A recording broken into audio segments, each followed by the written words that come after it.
Hello दोस्तों, कैसे हैं आप सभी लोग। देखिए, पिछली क्लास में हम लोगों ने यानी कल की क्लास में हम लोगों ने साउथ ईस्ट एशिया के बारे में डिस्कस करना शुरू कर दिया था। और कल हम लोगों ने साउथ ईस्ट एशिया के जितने भी देश हैं, बेसिक रूप से इनकी बाउंड्री किन किन देशों को टच करती है, इसके बारे में पूरा डिटेल में अध्ययन कर लिया था। आज हम लोग यहाँ के कुछ ज्योग्राफी के पॉइंट देखेंगे, खास करके जो जलसंधियां हैं वो कौन कौन सी हैं, इन सारी बातों पर आज चर्चा करेंगे। तो डिस्कशन को प्रारंभ किया जाता है। देखिए, हम लोगों ने कल की क्लास को यहीं से बाइंड अप किया था कि ये साउथ चाइना सी है। ये जो देश है, ये देश है ताइवान। कौन सा देश है? ताइवान। ये जो देश है, ये देश है फिलीपींस। उसके बाद इसमें अगर हम लोग देखें तो इस पर ये अधिकार है, इतना ये अधिकार है, ये मलेशिया। तो ये हो गया मलेशिया, मलेशिया का अधिकार हो गया। ये जो देश है, ये है सिंगापुर।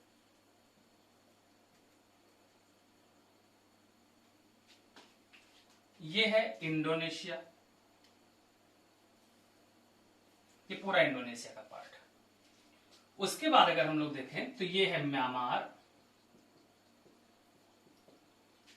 ये है थाईलैंड, ये है लाओस, ये है कंबोडिया और ये है वियतनाम। अब तो आप नाम से एकदम परिचित होंगे, हर एक देश से आप वाकिफ है। उसके बाद ये तो चाइना का पोर्शन है।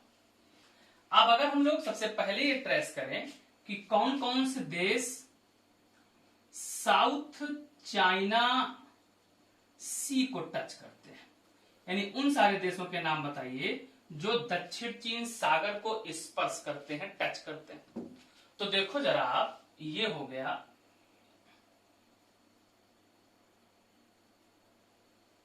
ये हमने आपको कल बना के भी दिखाया था।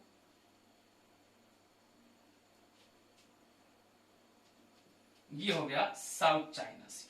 कौन सा हो गया? तो ये हो गया साउथ चाइना सी। कौन कौन से देश है इसमें देखो जरा। एक देश हो जाएगा, देखो ताइवान। तो पहला देश कौन सा हो गया जो साउथ चाइना सी को टच कर रहा है? पहला हो गया ताइवान। दूसरा देश कौन सा हो गया? फिलीपींस। कौन टच कर रहा है? फिलीपींस, यहां तक फिलीपींस। उसके बाद तीसरा देश ये कौन सा हो जाएगा? तो ये है मलेशिया। तो तीसरा देश हो जाएगा, जो तीसरा देश है ये हो जाएगा मलेशिया। जो चौथा देश इसको टच करेगा ये हो जाएगा ब्रुनेई। कौन सा देश हो जाएगा? तो चौथा देश हो जाएगा ब्रुनेई। ब्रुनेई के बाद अगर अगला पांचवा देश देखें, पांचवा देश हो जाएगा सिंगापुर। छठा देश अगर देखें तो छठा देश हो जाएगा वियतनाम और सातवां देश हो जाएगा चाइना। तो कुल कितने देश साउथ चाइना सी के तटीय भागों में स्थित हैं, दक्षिण चीन सागर के तटीय भाग में स्थित हैं? तो हम लोगों ने साफ साफ देख लिया। पहला कौन है? ताइवान। ताइवान के बाद कौन है? फिलीपींस। फिलीपींस के बाद कौन है? मलेशिया। मलेशिया के बाद कौन है? ब्रुनेई।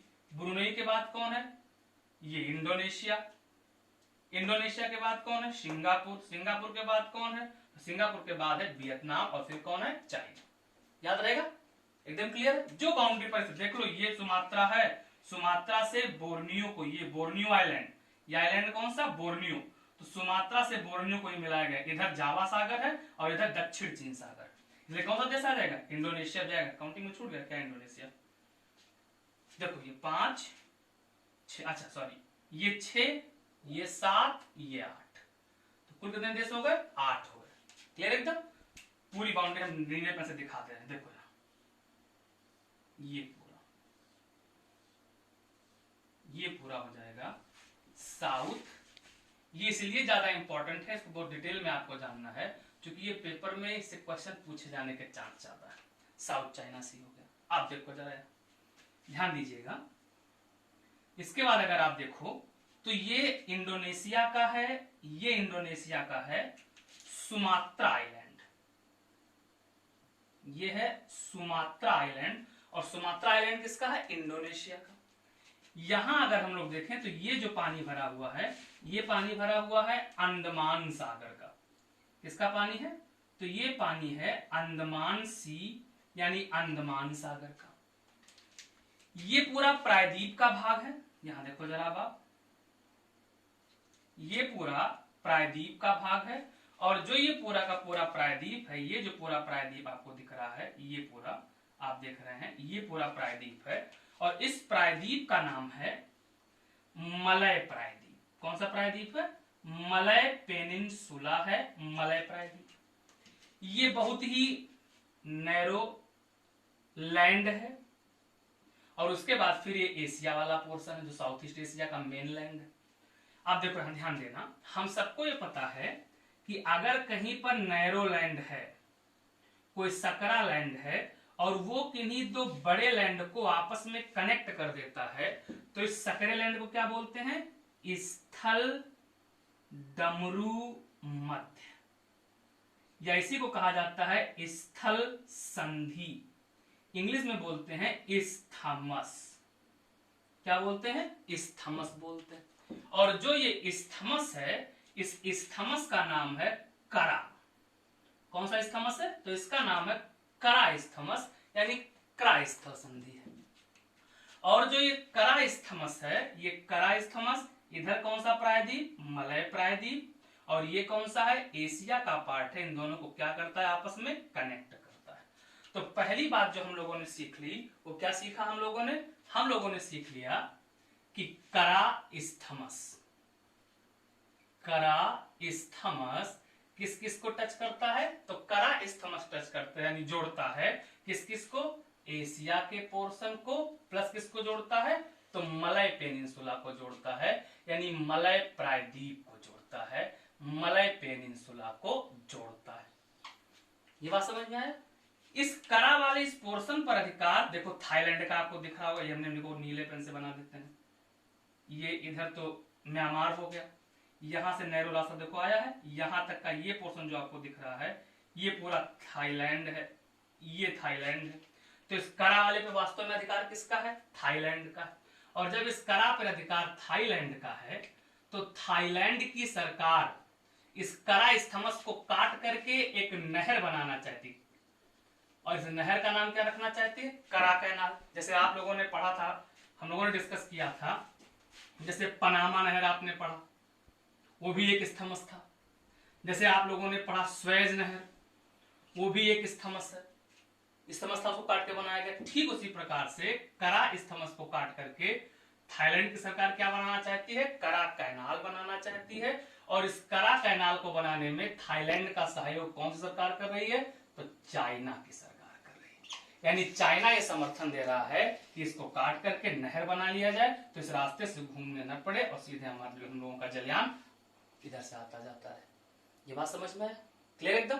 तो एक बात हम लोगों ने डिस्कस कर लिया करा। अब अगला देखो, नेक्स्ट पॉइंट। तो इसके बाद में हम लोग देखें तो ये हम लोगों ने देखा कि ये पोर्शन अंडमान सागर है। कौन सागर है ये? तो ये अंडमान सागर। और जो अंडमान सागर है, ये बेसिक रूप से इंडियन ओशन का भाग है। किसका भाग है? इंडियन ओशन का भाग। और इसके बाद अगर हम लोग देखें तो ये जो पोर्शन आपको दिख रहा है, ये साउथ चाइना सी, साउथ चाइना सी प्रशांत का भाग है। ये कौन सा महासागर है? तो ये है पैसिफिक ओशन। ये पैसिफिक ओशन है, प्रशांत महासागर है। तो साउथ चाइना सी प्रशांत का भाग है, अंडमान सागर इंडियन ओशन का भाग है।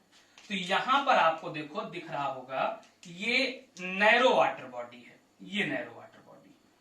और जो नैरो वाटर बॉडी है, एक संकीर्ण जलमार्ग है, ये क्या कर रहा है? इस पूरे साउथ चाइना सी को और किसको? अंडमान सागर को जोड़ रहा है। इसी नैरो स्ट्रेट का नाम है मलक्का। क्या नाम है इसका? तो इसका नाम है मलक्का जल संधि। तो अगला नेक्स्ट पॉइंट हो गया, दूसरा डिस्कशन का पॉइंट क्या हो गया? मलक्का जल संधि। तो सीधे सीधे कहा जाए कि मलक्का जल संधि किस किस को जोड़ती है, तो सीधे आप बता सकते हो इंडियन ओशन, किसको? हिंद महासागर, और किसको? प्रशांत महासागर को जोड़ती है। ये बात समझ में आया? ये नहीं बोलना चाहते हो तो क्या बोल सकते हो? अंडमान सागर और किसको? साउथ चाइना सी को जोड़ती है। बात क्लियर है? अलग किसको कर रही है? तो ये देश कौन सा है? मलेशिया। ये देश कौन सा है? इंडोनेशिया। तो अलग किस किस को करती है? मलेशिया को। और किसको अलग करती है? इंडोनेशिया को। कौन? मलक्का जल संधि। ये बात क्लियर समझ में आई? अब आगे बढ़ते हैं, नेक्स्ट देखिए। इसके बाद ये है अगली जल संधि है। देखो हम लोगों ने पढ़ा ये जावा सागर है, ये जावा सागर।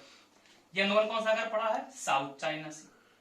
यहां सुमात्रा से और इस बोर्नियो के बीच में, इन दोनों, ये बोर्नियो है, ये सुमात्रा है, इनके बीच में एक जल संधि स्थित है, जिस जल संधि का नाम है करीमाता स्ट्रेट। क्या नाम है? करीमाता स्ट्रेट, करीमाता जल संधि। ये है करीमाता जल संधि। तो अब आप बताओ करीमाता जल संधि किस किस को जोड़ती होगी? तो ये जोड़ रही है साउथ चाइना सी को, और किसको जोड़ रही है? जावा सागर को। तो अगला हम लोगों ने डिस्कस किया अगली जल संधि जो है उसका नाम है करीमाता स्ट्रेट। और जो करीमाता जल संधि है, ये करीमाता जल संधि आप बताओ किस किस को जोड़ रही है? तो साउथ चाइना सी, दक्षिण चीन सागर, और किसको जोड़ रही है? जावा सागर को जोड़ रही है। तो दक्षिण चीन सागर और जावा सागर को जोड़ती है, जबकि अलग किस किस को कर रही है? तो आप सीधे देख रहे हो, ये कौन सा आइलैंड? सुमात्रा। और ये कौन सा आइलैंड? बोर्नियो। इसका मतलब हो गया कि ये सुमात्रा और जावा दो को अलग करती है, सेपरेट करती है, और किस किस को जोड़ती है? साउथ चाइना सी और जावा सी को जोड़ती है। ये बात क्लियर समझ में आया? अगला स्ट्रेट देखो, नेक्स्ट है। देखो ध्यान दीजिएगा, एक एक पॉइंट समझते चलिएगा। ये जो आप आइलैंड देख रहे हो, ये आइलैंड है जावा। कौन सा आइलैंड है? जावा आइलैंड है। इस पे भी इंडोनेशिया का अधिकार है। उसके बाद अगर आप देखो, ये इंडियन ओशन का ही पानी भरा है। किसका पानी भरा है? इंडियन ओशन का, हिंद महासागर का ही पानी भरा है। यहां पर भी एक नैरो स्ट्रेट है, और इस नैरो स्ट्रेट का नाम है सुंडा स्ट्रेट। कौन सा स्ट्रेट? सुंडा जल संधि नाम है इसका। क्या नाम है? तो इसका नाम है सुंडा स्ट्रेट, सुंडा जल संधि। जो ये सुंडा स्ट्रेट है, सुंडा जल संधि है। अब आप बताओ, ये पानी किसका भरा है? इंडियन ओशन का। ये पानी किसका भरा है? जावा सागर का। तो आप सीधे सीधे बताओ कि सुंडा जल संधि किस किस को जोड़ती है? तो जो सुंडा जल संधि है, सुंडा स्ट्रेट है, ये सुंडा स्ट्रेट कनेक्ट कर देगी किस किस को? Indian ocean. और किसको जोड़ेगी? तो इंडियन ओशन के साथ साथ जोड़ेगी जावा सागर को। और अलग किस किस को कर रही है? तो सुमात्रा और जावा को। सुमात्रा आइलैंड पर भी इंडोनेशिया का अधिकार है, और जावा आइलैंड पर भी किसका अधिकार है? इंडोनेशिया का अधिकार। इतनी बात समझ में आई? अब आगे बढ़ते हैं। देखो नेक्स्ट पॉइंट, ये जो आइलैंड है, ये, इस आइलैंड का नाम है बाली आइलैंड। ये है बाली आइलैंड, इंडोनेशिया का अधिकार है इस पर। ये है बाली आइलैंड। कौन सा? बाली। इस आइलैंड का नाम है लोम्बार्क आइलैंड। इसका नाम है लोम्बार्क आइलैंड। कौन सा आइलैंड है ये लोम्बार्क आइलैंड। ये बात समझ में है? उसके बाद ये जो आइलैंड आपको दिख रहा है, इसका नाम है सोमबावा आइलैंड। सोमबावा आइलैंड, इसका नाम है सोमबावा आइलैंड, सोमबावा जल संधि। उसके बाद अगर देखें तो इसका नाम है सुम्बा। इन सब पर अधिकार किसका है? इंडोनेशिया का है। फिर से समझो, ये जो जल संधि है, जल संधि का नाम, सॉरी आइलैंड है, द्वीप है, इसका नाम है बाली। बाली के बाद लोम्बार, लोम्बार के बाद सोमबावा, सोमबावा के बाद सुम्बा। और ये जो आपको आइलैंड दिख रहा है, ये आइलैंड जो आप देख रहे हो, इसका नाम है सुलावेसी या सेलिबीज भी कहते हैं। ये हो गया, चलो सेलिबीज, ये सेलिबीज हो गया। इन दोनों के बीच में ये जो सागर स्थित है, इस सागर का नाम क्या है? Floors island. कौन, सॉरी फ्लोर्स सी। कौन सागर है? तो इस सागर का नाम है फ्लोर्स सी। इस सेलिबीज या सुलावेसी के पूर्व में जो सागर है, उस सागर का नाम क्या है? तो इस सागर का नाम है बांदा सागर। कौन सागर? बांदा सागर। अब इस सुलावेसी और बोर्नियो के बीच में अगर हम देखें तो यहां पर ये जो स्ट्रेट है, इस स्ट्रेट का नाम है मकस्सर जल संधि। मकस्सर जल संधि कौन सा संधि है ये? तो इसका नाम है मकस्सर स्ट्रेट यानी मकस्सर जल संधि। अब आप बताइए ये किसका पानी भरा है? जावा सागर का। और ये किसका पानी भरा है? सेलिवीज सागर का। तो अब आप बताओ मकस्सर जल संधि किस किस को जोड़ती है? जावा सागर को। और किसको जोड़ती है? सेलिवीज सागर को जोड़ती है। ये बात समझ में आया? उसके बाद ये जो आइलैंड आपको दिख रहा है, ये इसका नाम है पालवान आइलैंड। और इस पालवान आइलैंड पर जिस देश का अधिकार है वो देश कौन सा है? फिलीपींस। ये जो आइलैंड है, कल पढ़ा था हम लोगों ने, इसका नाम है मिंडानाओ। क्या नाम है? मिंडानाओ। इस मिंडानाओ और इस पालवान के बीच में, मिंडानाओ और पालवान के बीच में जो ये सागर स्थित है, इस सागर का नाम क्या है? सुलू सागर। कौन सागर है ये? सुलू सागर नाम। ये बात समझ में है? उसके बाद अगर हम लोग देखें, देखो यहां ध्यान से, तो ये जो खाड़ी है, इस खाड़ी का नाम क्या है? टॉनकिन की खाड़ी। कौन सी खाड़ी? टॉनकिन। ये वियतनाम हो गया, टॉनकिन की खाड़ी। ये देश कौन सा हो गया? चाइना। तो चाइना हो गया, ये वियतनाम है। तो चाइना और वियतनाम के बीच में कौन सी खाड़ी स्थित है? टॉनकिन की खाड़ी स्थित है। उसके बाद अगर हम लोग देखें तो ये थाईलैंड की खाड़ी है। और जो ये थाईलैंड की खाड़ी, जिसे आप देख रहे हो थाईलैंड की खाड़ी, थाईलैंड की खाड़ी अगर देखा जाए तो ये देश कौन सा है? वियतनाम, कंबोडिया और उसके बाद कौन सा है? थाईलैंड। तो किस किस के बीच में स्थित है ये? वियतनाम, कंबोडिया और थाईलैंड के बीच में स्थित है। नाम क्या है इसकी? थाईलैंड की खाड़ी। आप देखिए जरा। इसके बाद देखिए ये है ऑस्ट्रेलिया। ये कौन है? ऑस्ट्रेलिया है। और ये जो आपको आइलैंड दिख रहा है, ये इसका नाम है तिमोर। कौन सा आइलैंड है? तिमोर। और यहां पर जो सागर स्थित है, इस सागर का नाम है तिमोर सी। कौन सागर है ये? तिमोर सी है, तिमोर सागर है। ये बात समझ में है? ये जो भाग है ये इरियन जाया है। ये इरियन जाया है, इसी में आगे जाओगे तो पापुआ न्यू गिनी है। तो ये जो पूरा भूभाग आपको दिख रहा है, जितने भी आइलैंड दिख रहे हैं, ये सुमात्रा, जावा, उसके बाद बाली, लोम्बार, सुम्बावा, सुम्बा, जितने भी आइलैंड आपको दिख रहे हैं, इन सारे आइलैंड पर जिस देश का अधिकार है, वो देश कौन सा हो गया? वो देश हो गया इंडोनेशिया का भाग हो गया। ये बात एकदम क्लियर समझ में है? आप देखो जरा यहाँ एक बात और डिस्कस करते हैं, बाकी बातें हम लोग अगली क्लास में करेंगे। देखो अब इसके बाद अगर देखा जाए तो ये जो पूरा भूभाग आपको दिख रहा है, इस पूरे भूभाग में साउथ चाइना सी में कई छोटे छोटे आइलैंड, और उन छोटे छोटे आइलैंड को लेकर के इन सारे देशों के बीच में आपस में विवाद है, डिस्प्यूट है। तो अगली क्लास में जो हम लोग डिस्कस करेंगे, वास्तव में पहले यही डिस्कस करेंगे कि 9 डैश लाइन क्या है, सारे आइलैंड कौन कौन से हैं जिनमें किन किन देशों के मध्य डिस्प्यूट है। आज यहीं तक पढ़ते हैं, अगली क्लास में फिर आगे डिटेल में डिस्कस करेंगे। बहुत बहुत धन्यवाद। Thank you. जय हिंद।